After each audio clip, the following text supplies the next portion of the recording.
Good morning, children. So today we'll start chapter 5, that is Introduction to Euclid's Geometry. So Euclid is considered as one of the greatest mathematicians from Greece. So he lived around 325 BC to 265 BC. So as you can see in the picture, so this is a picture of Euclid, who gave a new dimension to the field of geometry.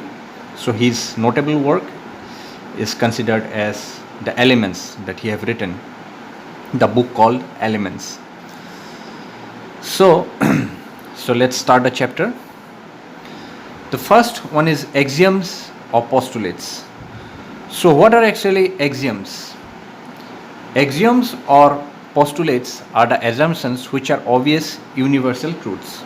So these axioms or postulates are considered as the universal truths. They are not proved. Since they are considered the universal truth, so they are not proved. So mainly postulates are used for especially geometry, and axioms are used for especially algebra. So from this, the postulates are used only in case of or only in field of geometry, and the axioms are used in all the branches of mathematics, that is from geometry to algebra, everywhere.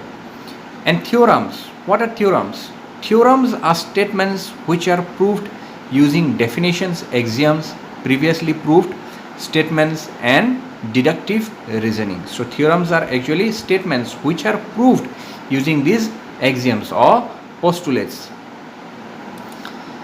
So Euclid, in his book The Elements, he gave around 23 definitions. So few of them are listed as you can see. So let's go through these definitions. So Euclid's definitions: a point is that which has no part. A point, he defined point as a point has no part. A line is a breadthless length. So a line has got no breadth. So you cannot find a breadth of a line. The ends of a line are points. The ends of a line are also actually points. A straight line is a line which lies evenly within the points on itself. A straight line is a line which lies evenly with the points on itself. So a surface is that which has length and breadth only. So you can define the surface as a surface is that which have got only length and breadth. The edges of a surface are lines. The edges of a surface are actually the lines. A plane surface is a surface which lies evenly with the straight lines on itself. So these are some of the definitions which are being given by Euclid in his book Elements. Then undefined terms. There are some terms like point, etc., which have no definition. So these terms are called undefined terms. In geometry, a point, a line, and a plane, in Euclid's words, a plane surface are undefined terms. According to Euclid, so this cannot be defined. A point, a line, or a plane, that means a plane surface. So these are actually considered as undefined term by Euclid. So next is the Euclid's axioms. So what are the Euclid's axioms? So it is given: things which are equal to the same thing are equal to one another. So things which are equal to same thing are equal to one another. So this is the first axiom. The second one is, if equals are added to equals, the wholes are also equals. If equals are added to equals, then wholes are also equals. The third one is, if the equals are subtracted from equals, the remainders are equals. The fourth one is that things which coincide with one another are equal to one another. The fifth is the whole is greater than the part. The sixth, the things which are double of the same things are equal to one another. And the seventh, the things which are half of the same things are equal to one another. So let's understand these axioms algebraically. If we define these axioms algebraically, let's see the first one. It is given that things which are equal to the same thing are equal to one another. That means suppose if say A is equals to B. Again, C is also equals to B. That means things which are equal to the same thing. That means A is equal to B and C is also equal to B. So therefore we can conclude that A is also equal to C.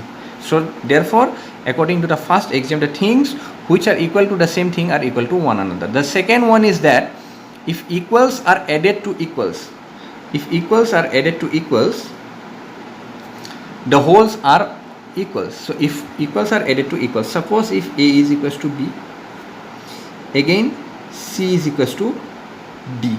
So if we add these two, so therefore A plus C will give D plus D. If we add A and C and B and D, the result will also be equal. So this is the second postulate, second axiom.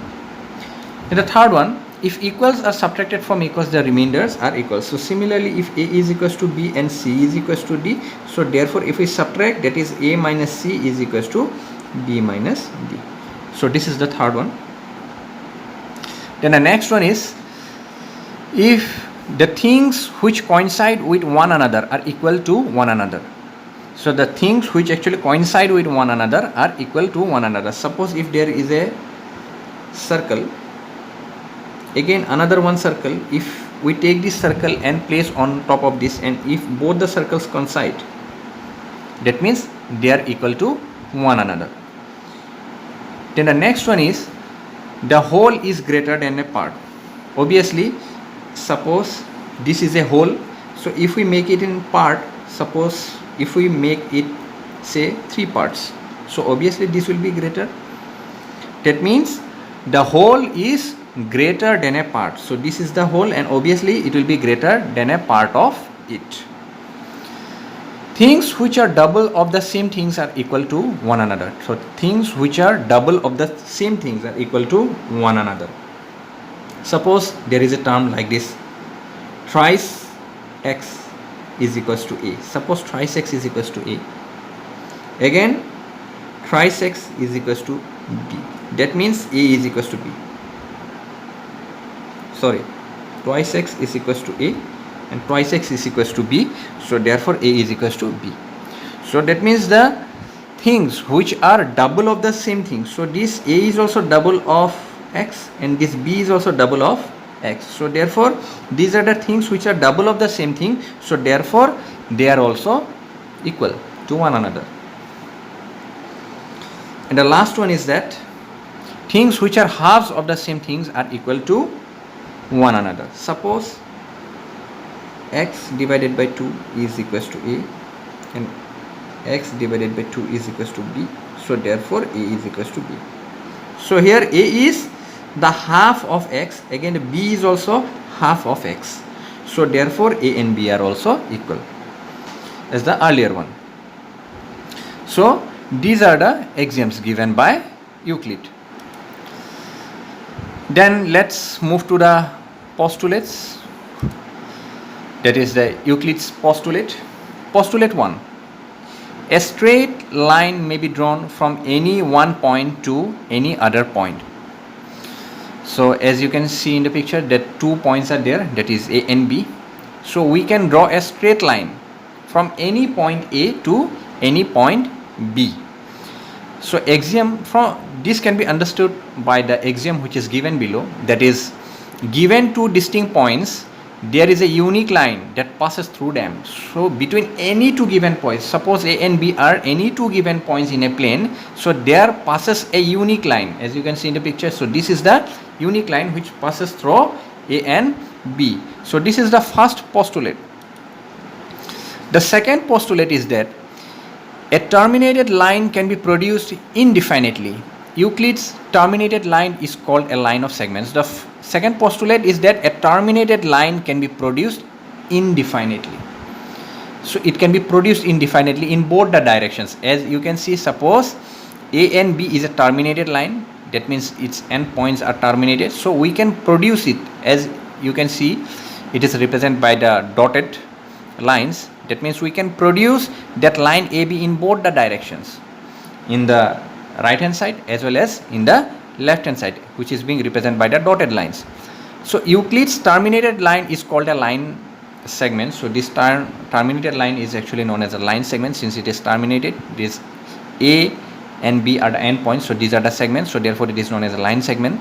So according to the present day terms, a line segment can be extended on either side to form a line. So it can be extended on both the direction, that is in left hand side as well as right hand side. Then postulate 3, a circle can be drawn with any center and any radius.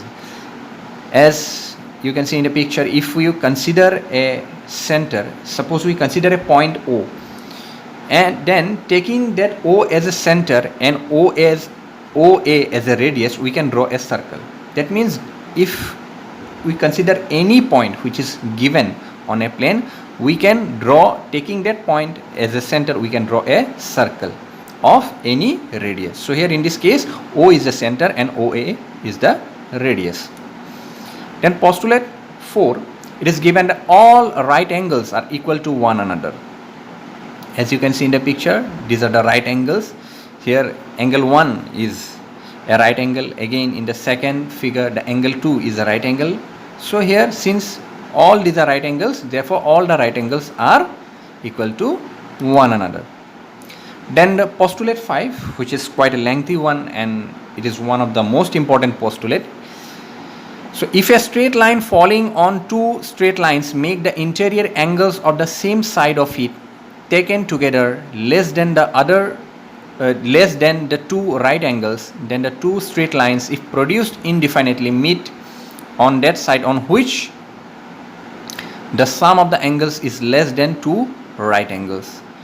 So as you can see in the picture, a picture is given, two lines are there, that is AB and CD, and a line PQ is drawn on top of them. So angle 1 and angle 2 are the interior angles formed, and similarly on the other side of P and Q are also two interior angles will be formed. So let's understand this. Suppose these are the lines, and that is AB and CD, and PQ is another line which is on top of this. So these are the interior angles. Suppose this is 1, this is 2, and these are also interior angles, that is 3 and 4. As we can see just by watching the figure, that if we extend this line on the say left hand side, they will intersect at a point. If we go on extending this, so they will intersect at a point. So that means they will intersect on the left hand side. So how we can understand that they will intersect on the left hand side? If the sum of the interior angles, as directly by seeing we can see that angle 1 plus angle 2 is less than 180 degree. As angle 1 plus angle 2 is less than 180 degree, so that two lines will intersect on that side on which these on that side on which side these two interior angles are lying. So here, as we can see, angle 3 plus angle 4, it will be greater than 180 degree, because each angle is more than 90, so therefore it will be greater than 180. So therefore the lines will not intersect in this side, so it will not intersect on the right hand side. The lines will intersect on the left hand side, since the interior angles which are on the left hand side, the sum of the interior angles which are on the left hand side gives less than 180 degree. So this is the fifth postulate. So that's all for today. The remaining we'll discuss in the next class. Thank you.